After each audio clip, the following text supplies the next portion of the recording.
ना समझ इश्क।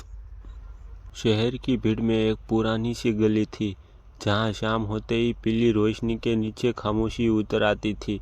उस गली के आखिरी मोड़ पर राहुल अक्सर खड़ा रहता, मानो किसी का इंतजार कर रहा हो।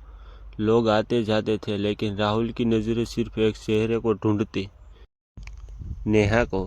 ये वही इश्क था जिसे दुनिया समझ नहीं पाई, और शायद यही वजह थी कि इस नासमझ इश्क कहाँ गया। राहुल और नेहा की मुलाकात किसी फिल्मी अंदाज में नहीं हुई थी। एक साधारण सी लाइब्रेरी में, जहाँ दोनों किताबों के पन्नों में अपनी अपनी दुनिया ढूंढते थे। एक दिन नेहा की किताब जमीन पर गिर गई और राहुल ने उसे उठाकर दे दी। बस वही एक पल जो मामूली लगता है, उनकी ज़िंदगी का सबसे अहम मोड़ बन गया। धीरे धीरे बातें शुरू हुई, किताबों से निकलकर ज़िंदगी तक आ पहुंची। नेहा की हंसी में एक सुकून था और राहुल की खामोशी में एक गहराई। दोनों अलग अलग सोच के थे, अलग हालातों से आए थे, लेकिन दिल की भाषा एक सी थी। यही इश्क उन्हें करीब लाता गया। लेकिन हर प्यार की तरह उनका रिश्ता भी आसान नहीं था। नेहा एक पढ़े लिखे अमीर परिवार से थी, जबकि राहुल एक साधारण नौकरी करने वाला लड़का। समाज के लिए ये रिश्ता बेमेल था। नेहा जानती थी कि उसका परिवार कभी इस प्यार को स्वीकार नहीं करेगा, फिर भी वह राहुल से दूर जाने की हिम्मत नहीं जुटा पाती थी। एक रात नेहा ने राहुल से कहा, अगर हमें अलग कर दिया गया तो? राहुल ने मुस्कुराकर जवाब दिया, तो भी मेरा इश्क तुम्हारे नाम ही रहेगा। यही बात इस प्यार को नासमझ बना रही थी, जहाँ भविष्य का डर था, लेकिन साथ छोड़ने की इच्छा नहीं।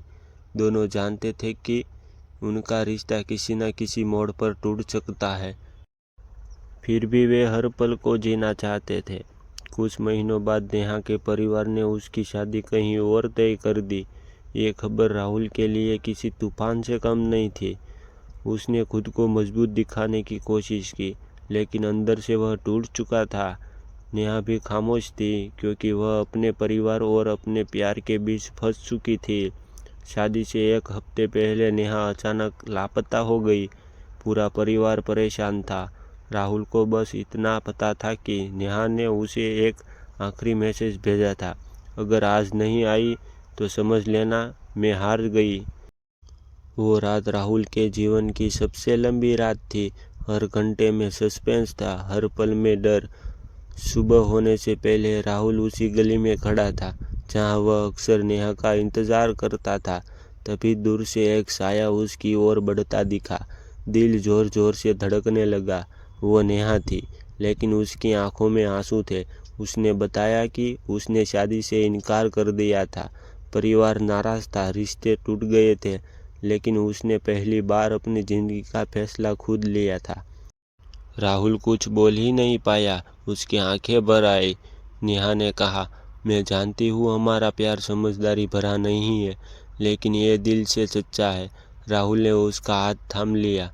उस पल दोनों को एहसास हुआ कि इश्क समझदारी से नहीं, हिम्मत से निभाया जाता है। समय के साथ मुश्किलें आई, समाज के ताने, रिश्तेदारों की बातें, आर्थिक परेशानियां, सब कुछ, लेकिन उनका प्यार हर इम्तिहान में खरा उतरा। वो इश्क जो कभी नासमझ कहा गया था, अब उनके लिए सबसे बड़ी ताकत बन चुका था। सालों बाद राहुल और नेहा एक छोटे से घर में रहते थे। जिंदगी बहुत आलीशान नहीं थी, लेकिन दिल से भरी हुई थी। हर रात वे एक दूसरे को देखकर मुस्कुराते और जानते थे कि उन्होंने सही रास्ता चुना है। कभी कभी नेहा खिड़की से बाहर देखते हुए कहती, अगर मैंने उस दिन हिम्मत न की होती तो आज ये सुकून नहीं मिलता। राहुल बस इतना कहता, कुछ इश्क नासमझ होते हैं, लेकिन वही जिंदगी को सबसे ज़्यादा समझा देते हैं। उस रात चांदनी फिर से उस गली में उतरी। फर्क इतना था कि अब इंतज़ार खत्म हो चुका था। नासमझ इश्क ने आखिरकार अपनी जगह बना ली थी, दो दिलों में और ज़िंदगी में।